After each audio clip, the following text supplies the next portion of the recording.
Hi, good afternoon guys. Di ako sa Loon, sa bukid nga part sa Loon, Bohol. Nya nalabyan ho ni Baya. Nagtahirig na so luwi kayo ilahang pamuyo niya. It's Christmas, New Year. So ariyo na to si Ate Ari kay mangutana ta. Di may hapon. Asa ni nga barangay inyo sakop? Tamis Baslay, sir. Baslay, kan Tamis Baslay. Bago din sa babaw. Oo, dili Kan Tamis kita sa bago. Baguio. Nahigo ni sa paglinog. Oo. Linog ug bagyo. Awa lang di sa Baguio din ni sir. Pero Sa Linog, paglinog, wa na siya okay ra. okay ra Pero sa pag Baguio bagyo. na kay Oh. medyo karaan naman gupon. Ancestral house ninyo. Oo. Tingnan ni mo ti. Analin yun. Annalyn. So, Pag nagbayan. sige ra. Si Ate Annalyn Yunes diri sa Tamis Baslay, Loon, Bohol. So, nadaot yang by last Bagyo 2020 sa udet. Unya ang i-repair. So, taghuwat na puyo ari mo ti, naghuwat. Oo, diha mga to. Kinsay kauban ni mo bana, yung anak, Oo, ilak bata nimo. tulo. Eskwela tanan. Duha ang elementary ang isa grade 12. Nana ka high school. Pero kani wala na nagpuyo. Una lagi ka radyo sa sud. Oo, kusina man namo ni. So gi for the meantime gi kusina ninyo. Oo. Pero adi mo matug sa pikas. Oo. So nagigamit gyapon nila ilang daan nga bay no. Kusina pero nay taghuwat nga bay si Ate tingnan natin nakalimot. Annalyn Yunes na sila bay dito sa Luyo ato sila matug. So tong lilion pwede mo lili mi ha. Oh, sige. Lili kay nalabyan na ho ni ba. So niko atuon gyud ni baya bi kay nakalabay sumuan ni balay ni Ate. Say kauban nimo ani karon ikaw ra? Kay trabaho man ako bana ang mga bata ko nagbuwa. Sumuan ni pamuyo ni Ate ri Annalyn Yunes niya yung kusina diri. Kusina o nga. Ani asa mo kaagi ani? Dili na bataan. Diri. Diri ari pikas. Okay. So angay gyud i-repair na to. So basig na atay mga higala diha nga maluoy diri no sa barangay Tamis Baslay, Loon, Bohol. So angay ato tabangan si Ate Christmas ron magtinabangay ta effort ta ron nga atong basig makahinahinay tagpa-repair ni Ate inyohan ning yuta.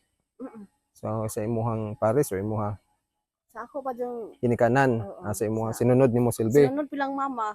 Sununod. So kung mag-repair wa ra bay mo Okay. object, wa mo sopa kana Okay ra sir. okay ra. So aning kamot ta mga igsuunan no nga matabangan nato si Ate Karapiti. Ate Annalyn Yunes diri sa Tamis Baslay, Loon nga ma-repair nato niyang balay. So for the meantime atong hatagan og pinaskuhan si Ate Annalyn aron karong bagong tuig nigsugat nila doon na sila handaon no sa ilahang lamisa. So lugod be. So naa kay sa spaghetti nga set ha. Spaghetti nya natay bugas no. Gikan ni sa mayong kasing-kasing sa Pakals Bohol. Nya sa Tatak Serbisyo Tripoli, nya Jingle Reps ako si Jingle. Kagi mo ko diri last time ba. Yung promise ko sa galingon nga di mahuman tong tuig balikan gyud naho ning baya kay nalabyan naho during sa akong pagsuri-suri diri sa Loon dito kung Tamis bago. So nalabyan naho ning baya so di ko mahiluna mo nang hingsaad ko sa galingon nga balikan. So himbalik gyud ko karon kay aron ipakita ninyo ang sitwasyon sa pamuyo ni Ate Annalyn Yunes diri sa Tamis Baslay no. Bukirang bahin sa lungsod sa Loon. So kung naatay mahatag nga ginagmayng hinabang or ayuda atong hinayag pa-repair ning balay ni Ate Annalyn Yunes diri sa lungsod sa Loon. Daghang salamat kaninyong tanan. Say kasulti nimo te. Daghan kayong salamat sir nga niabot karon nga nanghatag og pinaskuhan. Nga wa damha nga nay grasya maabot. So salamat jud kaayo sir. Usa pa yan. So mao na lang to guys nya atong tan-aw ang itong ipalibot ang bahay ni Ate Annalyn na makita sa kadaghanan. Salamat. So mao ni ang ilahang karaan nga balay no naigo sa Bagyong Odette hangtod karon wala pa ma-repair. Unya grabing pagkatakilid gyud. Nya ang luyo bahin napahimuslan pa nila isip kusina.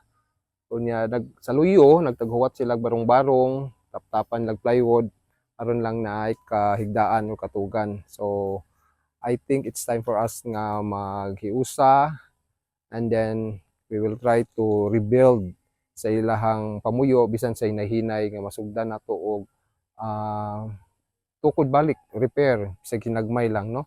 Sa inyong makita, grabing damage na pila na katuig wa gyud malihok tungod pud sa kani ang kapitos, kalisod ug kawadon nya naapay mga estudyante nga iyang gipa eskwela. Iyang bana nagtrabaho sa Panglao isip usa ka panday. Si Ate Annalyn na dinhi isip housewife or housekeeper na diri nagatiman sa iyang mga anak. So mao na lang to guys. Note nga inyohang dunggon ang atong mga panghangyo nga atong tabangan o repair kining balay ni Ate Annalyn. Daghang salamat, Merry Christmas and Happy New Year kanatong tanan. Pagkadang Diyos na di Diyos ng pag-ibig, magmahalan tayo.